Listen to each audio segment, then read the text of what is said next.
By now, you've heard about the drones crowding the skies over New Jersey each night, and not just isolated sightings, but they are up there every night in groups. But did you know that now there are reports from all over the country of similar sightings in the night sky? And we're not talking about little hobby drones like this right here, but SUV-sized crafts that hover in place, move in crazy directions, and then suspiciously go dark if locked onto by aircraft. Are they foreign spy craft? Part of our own secret military fleet scanning for dirty nukes? Or maybe from somewhere more out of this world? I'm Ed. Stick around for just another 5.5 minutes and get caught up with me on a possible explanation of why they are here on this episode of You Know I'm Right.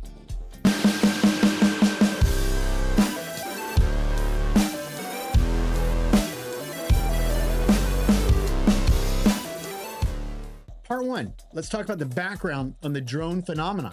So these New Jersey sightings, they're almost every night. Congressman Jeff Van Drew, his comments earlier this week that they could be an Iranian mothership off the coast that are dispatching these drones into the United States. I don't know, seems crazy. The governor of New Jersey, his comments were not sure what they really are, but nothing we need to really fear. Really? How can you say we can't fear them if we don't, or you don't even know what they are? Then the FBI said we can't seem to catch them, don't know what they are. It's not a credible threat. Really? We can do better, FBI. And then there's sightings all around the country. And I've actually been seeing similar sightings on videos on YouTube. In fact, shout out to Mr. MBB333. He's been showing footage for months and months and months that are mysterious, but you know, they could have been, and I'm not sure if he's even saying this, but they could have been these same drones. But he's also showing very similar activity all over the country currently of what we're seeing in just New Jersey. And then there's no official military craft have been dispatched from what I've seen. So we've got an interesting case going on here. Now, part 2, there's a spiritual background. So scripture from both the Old Testament and the New Testament talked about the end times. Turn on the news and it's hard to imagine that we are not in the end times right now. Everybody has heard the term Armageddon, the final battle that ushers in the second coming of Jesus. Working that timeline backwards, Armageddon happens at the end of what is called the Great Tribulation. 7 years of God's judgment on those that refuse to believe in him. You don't want to be here for that. You know I'm right. There's the Antichrist and the false prophet, the 144,000 Jewish witnesses, earthquakes, plagues, and the mark of the beast.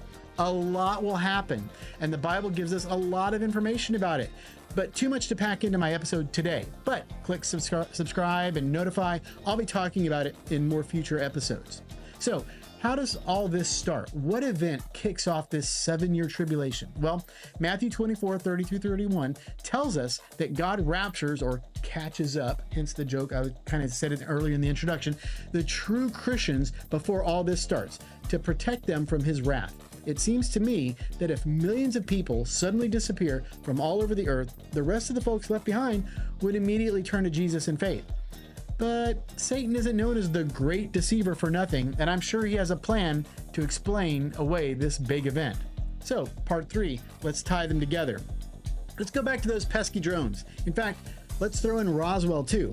All these sightings of UFOs, UAPs, the new phrase, and lately drones over the last 100 years total of all these could have been a planned attempt to condition humans into accepting aliens, I use those quotes, as real. It's called progressive or rungs of disclosure. It's a thing. Look it up. Or just click subscribe and notify, and I'll be covering it in future episodes in more detail. The media shows us fuzzy images of unexplainable things, and Hollywood takes it to our wildest imagination in movies and TV. We are gradually accepting more and more of this until we accept it as normal. So here's the possible scenario. One day, millions of people suddenly disappear. The rapture I talked about earlier. Your brother, maybe a parent, your Uber driver, hope you're not in the car when that happens, and that lady with the latte next to you at the coffee shop. They're all gone in an instant. Think of the chaos caused as everyday folks are snatched up. But as those left behind collectively gasp in shock, an armada of craft come down from the clouds in plain sight of everyone. But this time they don't dart away, but instead they announce to the world that they have been watching us for years, and that people of Earth are finally ready to join them in peace and be one with the universe or save the planet or something. I don't know what their cover story will be.